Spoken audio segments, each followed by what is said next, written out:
Hello guys, welcome again to MK's Biovision Genetics classes. Today we will study the plastid color inheritance in Mirabilis jalapa or 4 o'clock plant. 4 o'clock plant or Mirabilis jalapa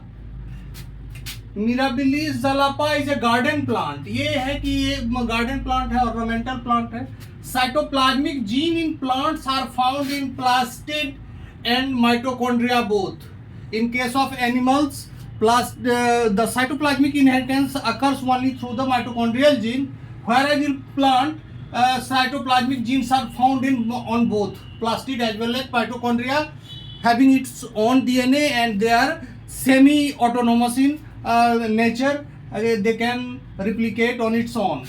तो plastid colour is controlled by plastid gene on cpDNA. जो chloroplast पर gene होता है, plastid पर जो gene होता है, वही प्लास्टिड कलर को रेगुलेट करते हैं, कंट्रोल करते हैं. मिराबिलिस jalapa में 3 तरह के ब्रांच पाए जाते हैं, ग्रीन, पेल और वेरीगेटेड. यानी कि इसको खूबसूरती के लिए लोग लगाते हैं, अलग अलग कलर के इसमें पत्ते पाए जाते हैं. तो ग्रीन कलर और पेल कलर और वेरीगेटेड यानी कि चित्तीदार. It is a mix of green and pale. तो इस तरह के तीनों तरह के ब्रांचेज इसमें पाए जाते हैं. और इसमें जो फ्लावर्स होते हैं वो बाइसेक्सुअल फ्लावर होते हैं. They are capable of self as well as cross pollination. Selfing भी हो सकता है, इसमें ऑटोगैमी भी हो सकता है, और क्रॉस पॉलिनेशन भी हम करा सकते हैं 2 ब्रांच के फ्लावर के बीच में. तो ब्रांच के डिफरेंट कलर्स हैं, तो उसके फ्लावर के बीच में हम एक क्रॉसिंग एक्सपेरिमेंट करते हैं. इसमें तो रिजल्ट्स ऑफ क्रॉस क्या आता है, ब्रांच और ये फीमेल ब्रांच है. मेल ब्रांच पर पॉलन और फीमेल ब्रांच पर ये एक दोनों मेल पार्ट है, इसको हटा देते हैं फीमेल ब्रांच से, तो ये फीमेल ब्रांच की तरह बिहेव करता है. तब इसके पॉलन से, यदि पेल वाले ब्रांच के पॉलन से ग्रीन वाले ब्रांच के एग को फर्टिलाइज करते हैं, तो क्रॉसिंग कराते हैं, तो हमको जो फिनोटाइप मिलता है F1, वो उसमें ग्रीन कलर के ही प्लांट सारे मिलते हैं. जब हम सीड्स को शो करके फिनोटाइप देखते हैं उसका, तो हमको क्लोरोप्लास्ट यानी कि सारे के सारे ग्रीन प्लांट मिलते हैं.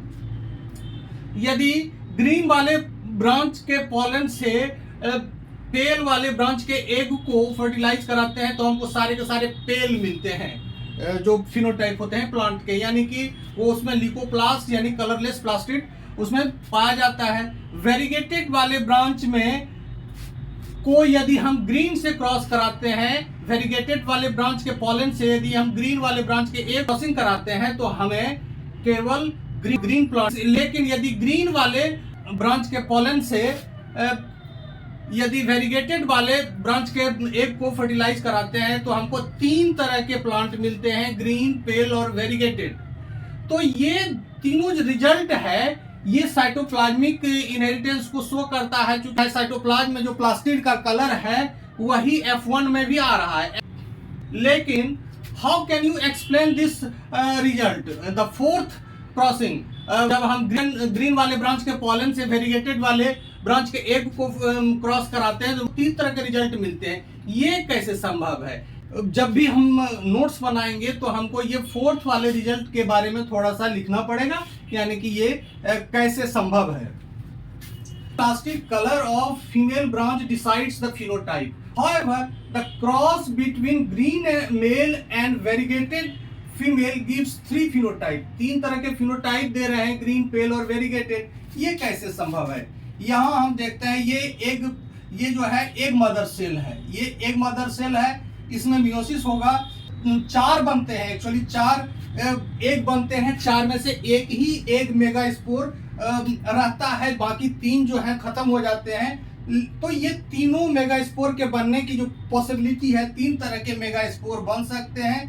एक वैसा मेगास्पोर बनेगा जिसमें केवल ग्रीन प्लास्टिड रहेगा, दूसरा वैसा बनेगा जिसमें कलरलेस प्लास्टिड होगा, और तीसरा वैसा बन सकता है जिसमें दोनों तरह के प्लास्टिड हो. ये क्यों ऐसा होता है? क्योंकि न्यूक्लियर जो जीन होता है उसका मियोसिस में इक्वल डिवीजन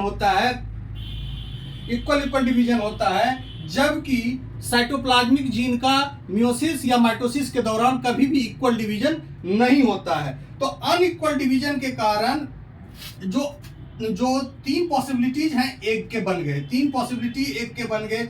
किसी में केवल ग्रीन प्लास्टिड गया, किसी में केवल कलरलेस प्लास्टिड गया और किसी में दोनों तरह का प्लास्टिड गया।